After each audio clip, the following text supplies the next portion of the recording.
Okay, so I'm gonna start with some white fondant, and this could certainly be done with royal icing also, especially if you're gonna do a lot of the cookies. I would recommend doing the eyes with the royal icing.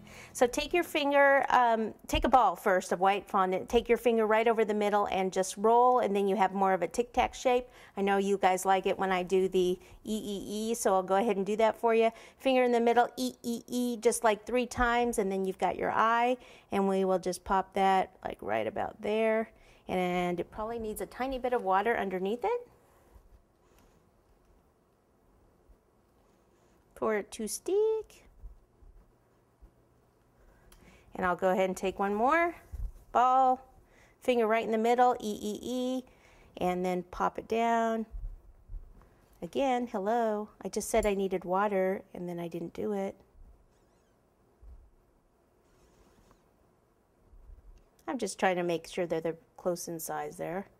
Okay, turn it back. Then I'll go ahead and take some chocolate fondant, and this is chocolate fondant that I've mixed with some white fondant to lighten it a little, and then I have my dark regular chocolate fondant there.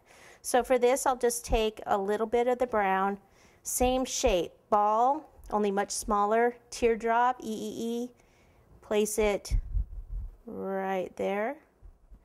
Okay, one more, ball, E, on this side. And then I need a tiny little ball of white for each one. And I mean tiny. Tiny. See, tiny. Lift that up. If I can lift it up. Bring that over to this side.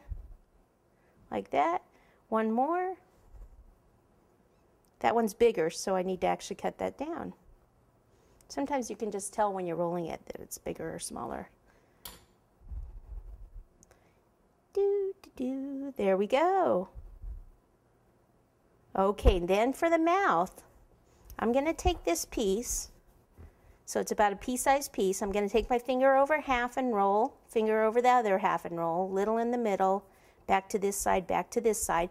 I want the sides to be pointed, and then I'll go ahead and bring this over. I want to kind of give them a little bit of a crazy kind of look, something like that. And go ahead and push that down.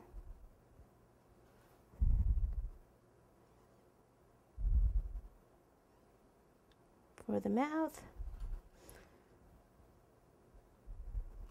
And then we should probably give them a nose, and it's got to be yellow, like an extra little. Actually, we're going to do, yeah, yellow. Why don't I take the brown though and do the eyebrows first? Okay, so ball. Small ball, finger over half, so it's thicker one side, thinner on the other. Take this, put a little water here and here, take it and pop down. Other one, finger on half, roll.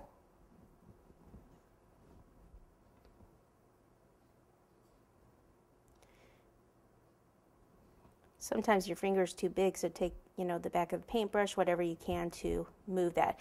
Now it looks like I got a little bit of brown there from the corn on the eye, so I'll just take a damp brush here and get that off. There we go. Okay, back to the nose, a little bit of the yellow. And instead of just a round shape, we'll do it more like a kernel of corn, so a little bit more oval. So ball, and then make it just a little more oval. And then we'll take that, pop it right down in there. Again, water. And then we'll go ahead and we'll color like it's one of the darker. So it's not quite as dark as the mouth. It's like one of the dark kernels. And there you go. There's your cute corn on the cob.